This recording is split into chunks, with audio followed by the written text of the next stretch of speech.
السلام علیکم ورحمۃ اللہ۔ بسم اللہ الرحمن الرحیم۔ آپ کو معلوم ہے کہ ہم مشکوٰۃ المصابیح کے احادیث درس دے رہے ہیں۔ حدیث نمبر 17 ہماری چل رہی تھی۔ اس حدیث کے اندر وفد عبد القیس کے بارے میں ہم نے پڑھا تھا، ترجمہ آپ کو بتایا تھا اور تھوڑی بہت تشریح بھی اس کے اندر ہو گئی تھی۔ اب آتے ہیں، یہ وفد عبد القیس جو ہے، اس کے آمد کا کیا سبب بنا، یہ رسول اللہ صلی اللہ علیہ وسلم کے خدمت میں کیسے آئے اور یہ لوگ کہاں کے لوگ تھے اور کیسے لوگ تھے۔ آئے دیکھتے ہیں ان کے بارے میں۔ سب سے پہلے یہ جو لوگ تھے یہ بحرین کے لوگ، تاجر پیشہ لوگ تھے۔ ان میں سے ایک تاجر تھا، ان کا نام منقذ بن حیان۔ یہ بغرض تجارت مدینہ منورہ آیا تھا۔ حضور علیہ الصلوۃ والسلام سے ان کی ملاقات ہوئی۔ نبی اکرم صلی اللہ علیہ وسلم نے دلچسپی سے اہل بحرین کے شرفاء کے حالات ان سے معلوم کیے اور خصوصیت سے ایک شخص منذر بن عائس کے حالات دریافت کیے۔ حضور علیہ الصلوۃ والسلام نے منقذ بن حیان کو اسلام کی دعوت دی اور وہ مسلمان ہو گئے اور کچھ ضروری چیزیں اسلام کی سیکھ کر واپس وطن جانے لگے۔ حضور علیہ الصلوۃ والسلام نے بحرین کے سرداروں کے نام خط لکھا، ان کے حوالہ کر دیا۔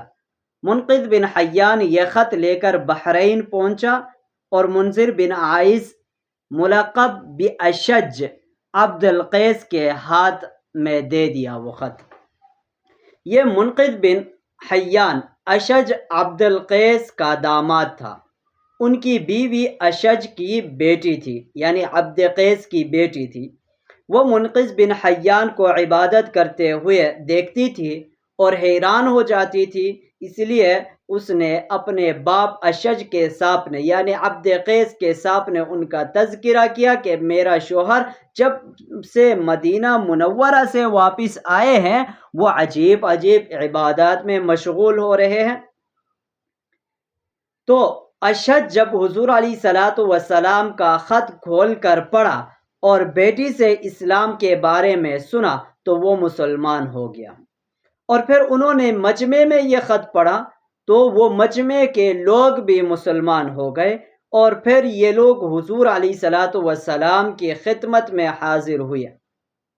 جب یہ پہلی مرتبہ حضور علیہ الصلوۃ والسلام کے خدمت میں حاضر ہوئے، اس وقت اس وفد کی تعداد 13 آدمیوں پر مشتمل تھا۔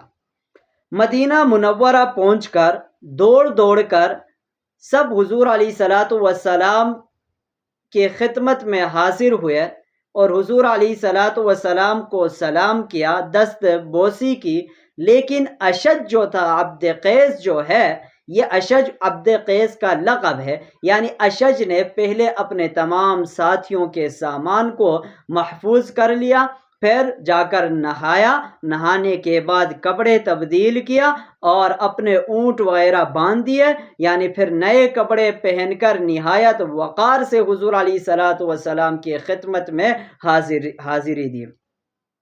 دست مبارک کو بوسہ دیا۔ شکل و شباہت کی جو صورت میں یہ کچھ اچھے نہیں تھے، یعنی عبد قیس، یعنی شکل و شباہت ان کی اچھی نہیں تھی۔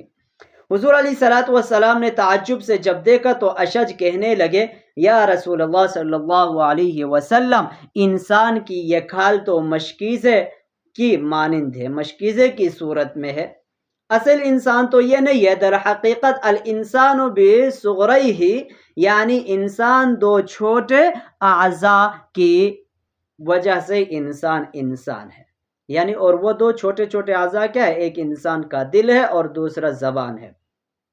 اشج نے حضور علیہ الصلوۃ والسلام نے فرمایا کہ تم میں 2 خصلتیں ہیں جن کو میں بہت پسند کرتا ہوں، ایک ہے دانائی، دوسرا ہے بردباری۔ اشج نے کہا کہ یا رسول اللہ، کیا یہ خصلتیں پیدائشی ہے یا کسبی ہے؟ بات میں میرے اندر آئے ہیں۔ حضور علیہ الصلوۃ والسلام نے فرمایا تجھ میں یہ چیزیں پیدائشی ہیں۔ اس پر وہ خوش ہوئے اور پھر کہہ دیا الحمدللہ الذی جبلنی علی خلیقتین یحبہم اللہ ورسولہ۔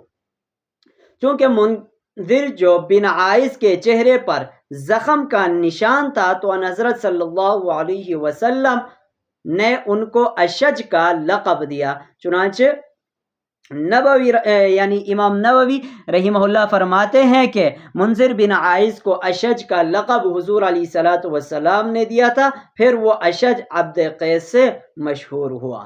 یہ تھا وفد عبد قیس کا خلاصہ، یعنی حضور علیہ الصلوۃ والسلام کی خدمت میں یہ لوگ کیسے آئے اور یہ لوگ کون تھے۔ امید ہے یہ ویڈیو یا کہ پیغام آپ کو پسند آئی ہوگی۔ اگر یہ ویڈیو یعنی آپ کو پسند آئی ہے تو گزشتہ ویڈیو بھی اسی کے متعلق ہے، اس کو دیکھیں تو آپ کو مزید ان کے بارے میں معلومات ہوگی۔ اللہ رب العزت ہمیں دین پر چلنے کی توفیق عطا فرمائے، آمین۔ السلام علیکم ورحمۃ اللہ۔